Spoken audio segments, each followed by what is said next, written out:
47절까지 내용입니다.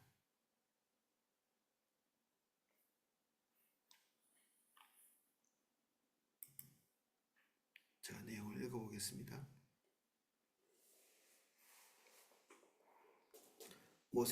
모세와 눈의 아들 호세아가 와서 이 노래의 모든 말씀을 백성에게 말하여 들리니라. 모세가 이 모든 말씀을 온 이스라엘에게 말하기를 마치고 그들에게 이르되 내가 오늘 너희에게 증언한 모든 말을 너희의 마음에 두고 너희의 자녀에게 명령하여 이 율법의 모든 말씀을 지켜 행하게 하라. 이는 너희에게 헛된 일이 아니라 너희의 생명이니 이 일로 말미암아 너희가 요단을 건너가 차지할 그 땅에서 너희의 날이 장구하리라. 아멘. 44절입니다. 모세와 눈의 아들 호세아가 와서 이 노래의 모든 말씀을 백성에게 말하여 들리니라. 호세아는 여호수아의 축약형 이름입니다. 그래서 여호수아라고 이해하셔도 되고, 이제 모세가 이제 자기의 모든 사역들을 마치고 여호수아에게 지도력을 이제 옮겨주는 그런 와중에 성경도 이제 이 두 이름을 같이 이렇게 기록하고 있죠. 그 성경이 이제 여호수아의 이름을 노출시키는 그런 의미로도 이해하실 수 있겠습니다. 새로운 리더십, 하나님께서 다음 단계를 열어가시는 어떤 보석같이 이렇게 이해하시면 되겠습니다. 46절입니다. 모세가 이 모든 말씀을 온 이스라엘에게 말하기를 마치고 그들에게 이르되 내가 오늘 너희에게 증언한 모든 말을 너희의 마음에 두고 너희의 자녀에게 명령하여 이 율법의 모든 말씀을 지켜 행하게 하라. 모세와 여호수아가 같이 이 말씀을 들려 읽었다. 그리고 지금 같이 말하고 있는 것인데, 이 말의 핵심이 이 말씀대로 그 말씀을 가슴에 품고 마음에 품고 다음 세대에게 너희가 전달하라, 이렇게 얘기하고 있습니다. 어린아이들처럼 하나님의 말씀이 그들에게 고스란히 와서 전달되도록, 하나님께서 살아계십니다 이런 얘기를 할 때 그가 지금 현재 그들과 얘기하고 계시는 하나님을 직접적으로 대면하는 딱 두 사람이 이 두 사람이거든요. 어린아이와 같이. 다른 사람은 전달 그랬다더라 예 하나님이시죠. 모세로부터 전달받고 여호수아로부터 전달받는, 하나님께 직접 대면해서 그가 하나님과 얘기하고 그리고 하나님의 음성을 듣고 이런 일을 하고 있는 사람이 이게 성경의 눈에 띄지 않죠. 간접적인 하나님. 이게 굉장히 두려운 일인데, 우리가 하나님과의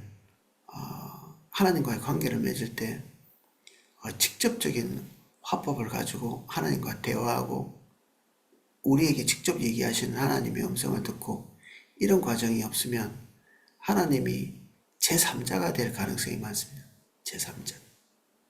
늘 설교를 듣고 그리고 종교적인 행사에 참여하고 이렇게 하는데 본인은 하나님을 제3자와 같이 멀찍이서 이렇게 대면하고 있는, 목사나 다른 신실한 성도가 없으면 하나님과 직접적인 대면을 할 수가 없는 그런 처지에 있는 분들은 자기의 자리에서 빨리 이렇게 이탈하셔야 합니다.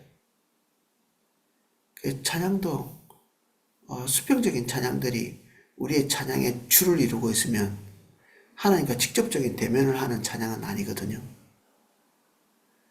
우리가 찬양을 선곡을 할 때 처음에는 수평적인 찬양을 하면서 이게 예배를 할 수 있는 준비를 하지만 둘째 곡, 셋째 곡 이렇게 넘어갈수록 하나님과 직접적인 대화를 하는 그런 종류의 가사를 선택해서 찬양을 할 수밖에 없는 게, 결국 우리가 하나님과 1대1 대면하는 그 시점에서 우리는 주님을 알게 되고, 우리가 변화되는 것도 인격체 대신 하나님을 이렇게 대면해야 우리가 품고 있던 올바르지 않은 것이 낯뜨겁게 여겨지고, 그리고 하나님의 아름다움을 발견하게 되고, 그리고 그분의 뜻, 그분의 성품을 흠모하게 되고, 우리 안에서 욕구가 솟아나죠.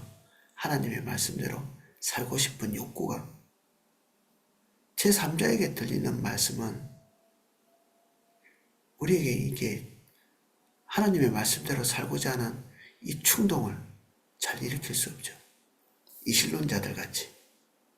이신론자들은 하나님께서 세상을 지으셨고, 그리고 하나님께서 우리와 관계하실 때 우리에게 가르쳐 주신 이런 교리들, 이런 것들을 수용하는 데까지는 나아갈 수 있지만,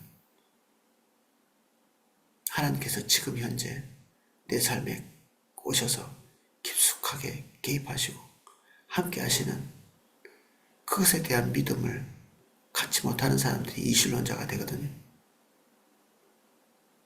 그래서 결국 그들은 하나님을, 창조주 하나님 그 다음 단계로 나아가지 못하는, 하나님이 계시다는 것 자체에서 정지한, 우리는 하나님이 살아계시다는 말을 많이 반복하지만 우리 현실에서 주님을 대면하고 주님이 우리의 삶 깊숙이 들어오셔서 우리의 삶을 터치하시는 것들을 경험하지 않으면 이신론자의 하나님이 되어버립니다. 멀찍이 있는, 항상 간격을 두고 있는, 또는 목사님이나 아니면 오이코스 리더나 아니면 다른 하나님과 친밀한 관계를 맺고 있는 그 사람들과 끼어서, 그 사람들에게 끼어서 권면의 형태로 우리에게 하나님은 그렇게 다가올 수밖에 없는 거죠. 그런 식으로 관계를 맺으면. 그래서 모세가 하나님과 대화하고 친구와 얘기하듯이 그렇게 가까이 있고, 여호수아가 그 자리를 대체해서 어떤 면에서는 모세가 떠난 이후에 모세보다 더 오랫동안 그 자리에 머물러 있었던 것처럼, 우리가 포도나무교회 성도님들은 우리가 이사 60이라고 부르는 딱 그 시간에, 필수적으로 그 시간에 하나님과 자기와의 관계를 맺어가는 게 너무 소중하죠. 그래서 하나님과 친밀한 관계, 사사로운 개인적인 이런 관계를 맺고 있는 그런 사람이 인도하는 그 시간에 들어가서 그 사람이 하나님과 관계를 맺고 있는 딱 그 모습 그대로 답습하는 게 좋습니다. 마치 애들이 하나님을 부르는 것처럼.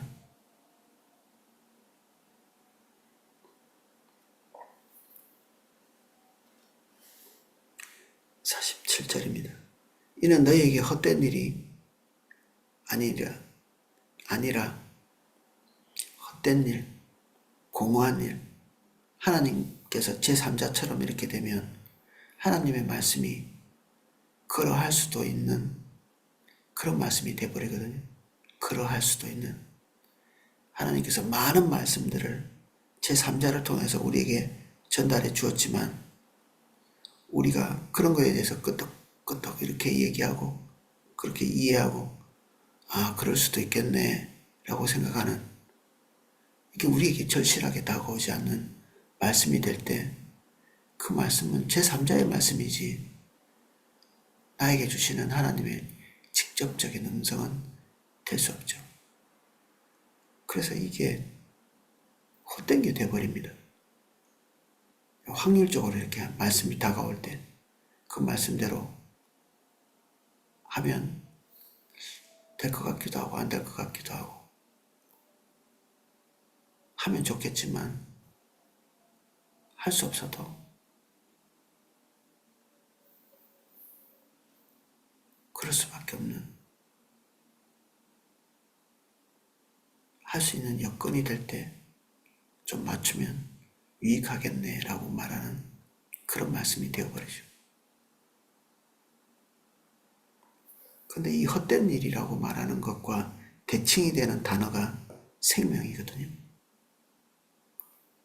하나님의 말씀이 껍데기만 있는 이 공허한 이 하나님의 말씀, 우리가 하나님의 말씀대로 사는 것 자체가 공허한 일이 되어버리는 이런 것과 대칭되는 의미는 하나님의 말씀이 우리를 죽고 살리는, 근데 하나님의 말씀을 지키지 않는다고 죽는가?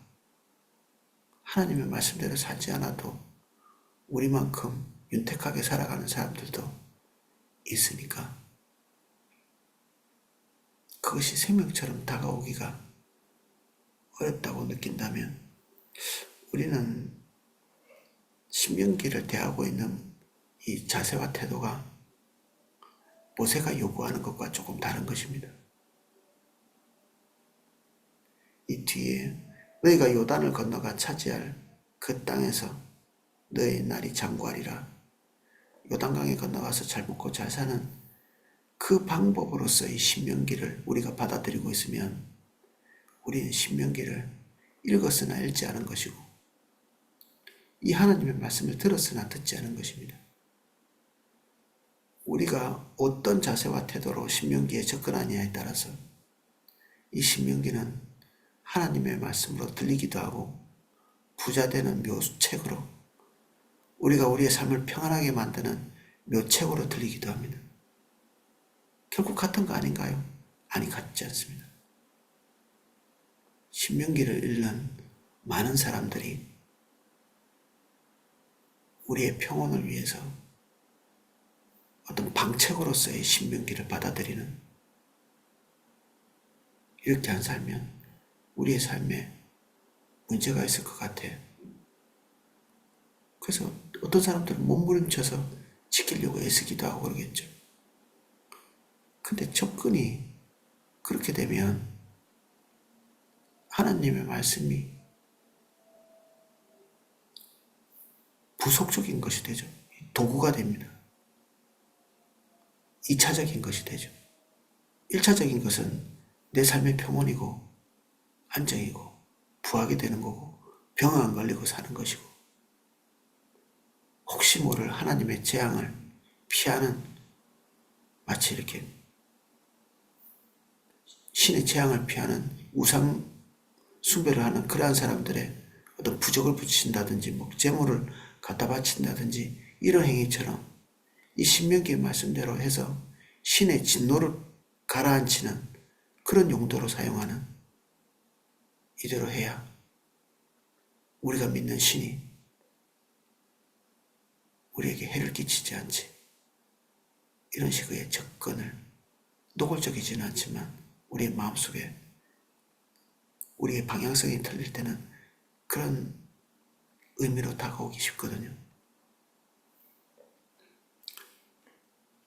신명기의 말씀을 우리에게 주시는 본질적인 이유는 요단을 건너가서 그 땅 안에서 하나님께서 계획하신 그 일에 우리를 데리기 위해서 제사장 나라로 우리를 삼고 열방이 주님께로 돌아오는 이 궁극적인 하나님의 목적을 이루기 위해 이스라엘 백성들을 430년 동안 한민족으로 만들어서 지금 이 가나안 땅까지 인도하신 하나님의 목표는 열방에 있는 거죠. 이스라엘 백성들이 해줘야 될 일은 열방의 주님께로 돌아올 때 하나님과 대면하게 만들어주는 그런 민족이 되어야 되는, 그래서 그들의 삶은 이방민족과는 전혀 다른 방향성을 가지고 있고 이 가나안 땅에 들어가서 제일 먼저 해야 될 일은 그 목적에 부합하지 않는 민족들을 다 심판하는 일부터 시작하는 것이었거든요. 심판하면서 그들의 마음속에 이런 자세를 가져야 되죠. 너희들은 잘 먹고 잘 살았을지 모르지만 하나님의 목적대로, 하나님이 기대하시는 열의대로 하나님께서 이 땅에서 하려고 하시는 그 의미에 부적절한 그런 종류의 사람들이야. 그들이 진멸하면서 그들에게 해야 될 말은 그 말이죠. 너희들은 하나님의 목적에 부합하지 않는, 이 가나안 땅에 부합하지 않는 이 시대에 하나님께서 행하고자 하시는 일에 부합하지 않는 종류의 사람들이야. 그들에게 선포해야 될 이야기가 이 이야기죠.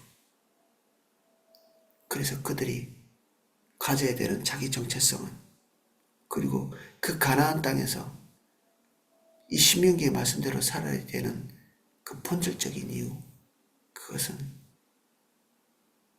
하나님의 이 열렬한 이 열방을 향한 그런 열의와 같이 그들도 동일하게 열방을 향한 그 열렬함, 뜨거움,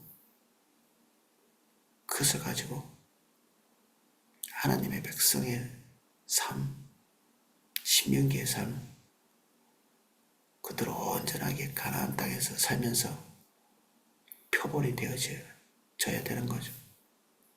이들은 벽을 치고는 살 수 없습니다. 온 열방에 보여져야 되기 때문에. 이 가나안 땅은 숨어있는 땅이 아닙니다. 이집트는 숨어있는 땅이었습니다. 이집트는 지리적으로 그렇습니다. 남쪽에 사하라 사막이 있고 유럽 쪽에서 오는 그 길은 또 다른 광야에 막혀 있죠. 이걸 뚫고 내려오려면 군사를 동원해 가지고 막 수십 일을 전쟁 물자도 실어 날라야 되고, 일단 사람과 대면해서 싸우기 전에 이 광야라고 하는 이 넘어가기 힘든 이 장애물을 넘어와야 되기 때문에 숨어서 살고 자기들끼리 그냥 토닥토닥 하면서 살아가는 것은 이집트 땅만한 땅이 없는 거죠. 메소포타미아도 그렇지 않았거든요. 그 땅도 비옥한 땅이었지만 이 평지에 있는 땅이라서 온갖 종류의 사람들이 이 땅을 탐내가지고 서로 차지하려고 막 싸웠던 그런 땅이 메소포타미아 땅인데, 이집트는 비옥하면서도 주변에 있는 다른 민족들과 담을 쌓고 살 수 있는 여건이 되는, 담 쌓고 살려면 이집트에 그대로 있는 게 훨씬 낫죠. 내가 벌어서 내가 먹고 다른 사람한테 피해 안 끼치고 그럭저럭 살아가는 삶, 그것을 추구한다면 이집트에 그대로 있는 것이 훨씬 더 그 삶에 부합하는 그런 삶이었습니다. 가나안 땅은 아프리카나 아시아나 유럽이 자기 세력을 뻗칠 때마다 그 땅을 지나가지 않으면 안 되는 모든 전 세계 사람들의 한 중심에 있는 이 고대사에서는 그러한 땅이었거든요. 그래서 그들은 누구에게나 소문나고 누구에게나 노출되는 그런 곳에 지금 하나님께서 들이시고, 그들은 모든 사람에게 소문날 위치에서 살 수밖에 없는 거죠. 잘하든 못하든 그렇습니다. 우리의 존재가 그렇습니다. 우리가 직장에 가든 학교에 가든 우리가 사는 지역의 모든 사람들에게 언제든지 노출돼서 입방앗거리가 되기 쉬운 그런 위치에 있는 사람들이죠. 저 사람들이 이렇고 저렇고, 그리고 우리가 뭘 하나 주시해서 보고 있고, 이게 화면에서는 스트레스 되는 얘기이기도 하죠. 누군가가 우리를 계속 주시해서 본다는 게.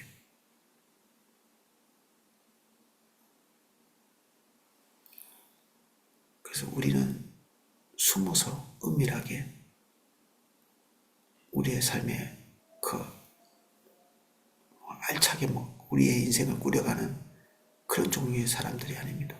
신명기는 그런 삶을 위해서 주신 것도 아니고, 이 가나안 땅 안에서 하나님의 통치를 받으면서 모든 사람들의 샘플이 되는 삶을 살기 위해 우리에게 주신 그런 말씀입니다.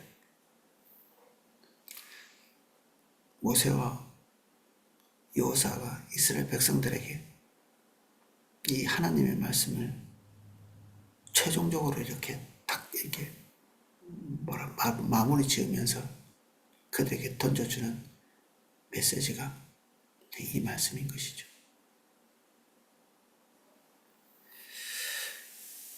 그래야 가나안 땅에 들어간 올바른 의미를 달성해서 그 땅에서 그들이 장구하게 있을 수 있습니다. 목적에 부합해야 그 땅에 오래 있을 수 있습니다. 목적이 상실되는 순간 우리는 그 자리에 있을 이유가 없어지기 때문에 하나님께서 그 자리를 다른 이에게 전달하게 돼 있죠. 우리가 신약 성경에서 촛대가 옮겨진다는 표현을 쓰는 것처럼, 그리고 소금이 사람들의 발에 밟힌다고 표현한 것처럼 우리가 그렇게 될 수밖에 없습니다. 숙명이죠. 하나님의 백성들의 숙명. 소금처럼 밟히느냐, 쓸모없는 소금, 맛을 잃은 소금처럼 밟히느냐, 아니면 모든 사람들에게 등경처럼, 그리고 산 위의 도시처럼 그렇게 되느냐.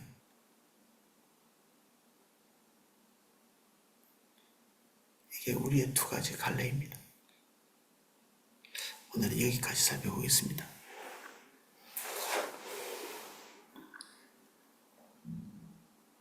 이미 우리에게 주어진 숙명과도 같은 소명이 있습니다.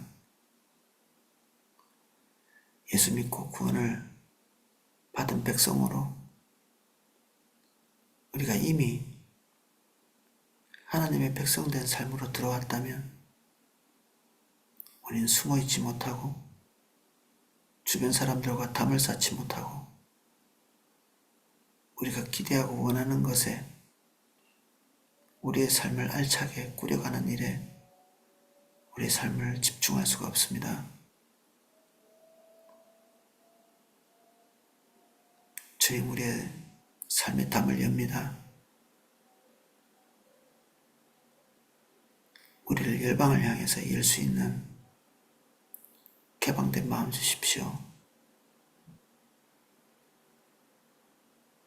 우리의 사사로운 목표, 목적들을 십자가에 못 박습니다. 우리의 진로에 대한 의지들을 예수 그리스도 이름으로 파합니다. 주의 뜻만 이루어 주시옵소서. 예수님 이름으로 기도합니다. 아멘.